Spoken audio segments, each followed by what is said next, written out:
If you're living with chronic illness, how do you do so purposefully? That is the topic that we are going to address today on Flourish-Meant. I'm your host, Tina Yeager, and today I have with me a Christy Award-winning author named Katie Powner, and she writes about redemption, relationships, and finding the dirt road home. Thank you so much for coming on the show today to address this amazing topic that is so dear to many people's hearts because those who aren't living with chronic illness that are listening and watching may know someone that they care about who is. So thank you for addressing that with us today, Katie. Thank you, Tina. Thanks so much for having me today. I appreciate the chance to be here with you. Katie, as a novelist, what drew your heart to the subject of chronic illness? That's a great question. I have to be honest that at first, in the story where the chronic illness is represented, the most recent one, I didn't have that included actually at first. And I had a general idea of the plot and the story and the characters, and that was not part of it. But as I went along and was the story was developing, I realized that this woman, she needed to have a limitation. I needed her to realize and learn through the story that she could still do so many things in spite of her limitation. So she had to have one. So I ended up giving her one, and then it ended up impacting so much more of her life than I anticipated, which I'm sure, as anyone living with chronic illness or other limitations knows, is in reality how it usually works out. Aspects of your life, areas of your life get impacted that you would have never dreamed. Sometimes, maybe for in a more challenging way, but also sometimes in a way that's positive that you would have never expected as well. I want everyone listening and watching to understand that there's an expertise that goes along with being a novelist because there's so much research that goes into that, along with some personal history and stories that you can draw upon to get that. And I also find it very interesting that novelists are experts at character development, which is part of what we experience in real life is character development, and it's the limitations that often are that sandpaper that polish our character, that give us that extra grit that we need to move forward. Did you find that true when you were developing this character? Absolutely. I think you're absolutely right. Like I said, she didn't actually have the limitation at first.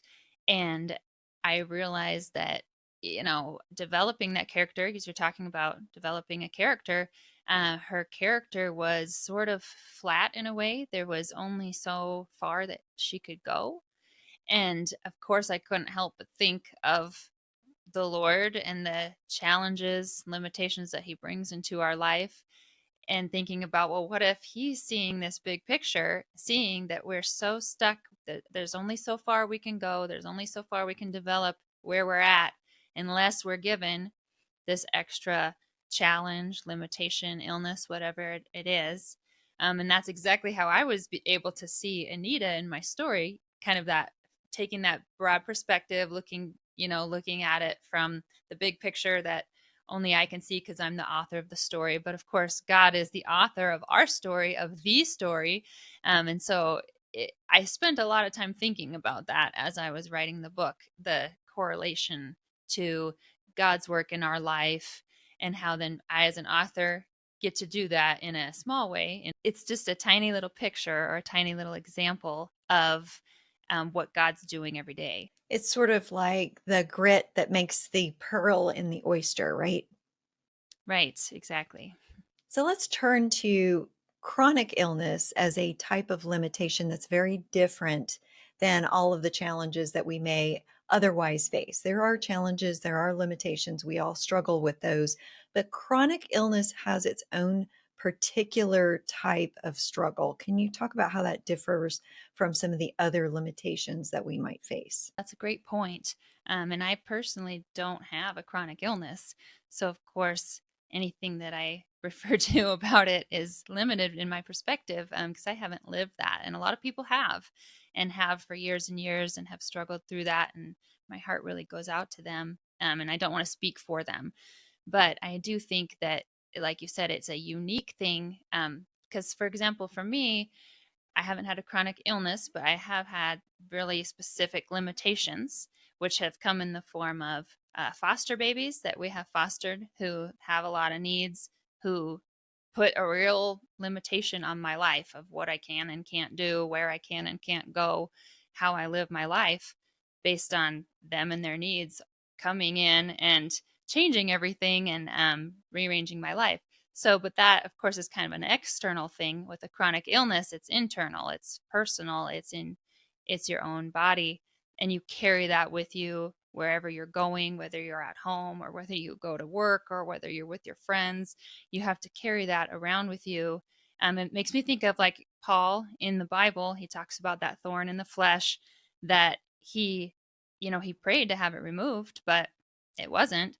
A lot of people suspect that that was some sort of a chronic illness that he had to live with and do ministry in spite of it, or perhaps it helped him in his ministry.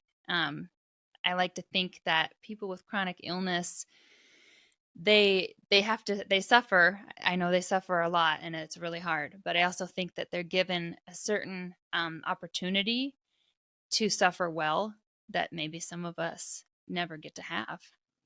How did you connect purpose with living through that chronic illness? You're hinting at that a little bit. Can you elaborate on that a little more?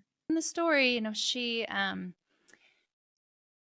she has to start asking for more help than what she was accustomed to because of her chronic illness. And that can be hard for a lot of people to, ask for and accept help. And so she has to first start inviting more people into her life. So her life, even though sometimes chronic illness can almost feel like it shrinks your life down to, my suffering or my pain or these routines that I have to keep because of my chronic illness, it can feel kind of shrunken down. But in the story, for example, her life started to gradually expand instead because she had to keep inviting more and more people into her life because of the chronic illness and because she needed more help, or things that she couldn't do on her own. And so she began to find purpose in interacting with these people and in prayer. There are times when it is hard for her, when she is struggling, she will say, at the end of the day, I might not be able to get the laundry done. I might not be able to do anything but maybe slide a frozen pizza in the oven, but I can always pray. Nothing will stop me from being able to pray. Even if I can't serve in other ways like that I really want to do it. Even if I can't, I can always pray. And there's definitely purpose in that. So sometimes your characters teach you when you're a novelist. I know that you Yes. find that to be true. So, what did this character teach you about living with limitations like chronic illnesses and having purpose? Prayer is a big part of it. And she prays a lot in the story because, like I said, sometimes that was all that then she could do, instead of some of the other things she wanted to do.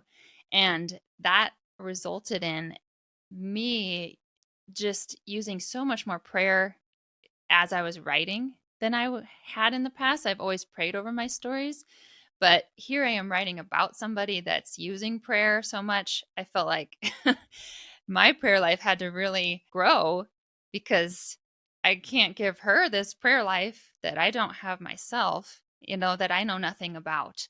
And so I felt like I was given a new, renewed purpose to pray because then that expanded beyond then the story into other areas of my life that I discovered I have so much more praying that I should be and could be and want to be doing, that I almost hadn't recognized until she showed me, which I know she's not a real person, but anyone who has written a story knows that they kind of are real.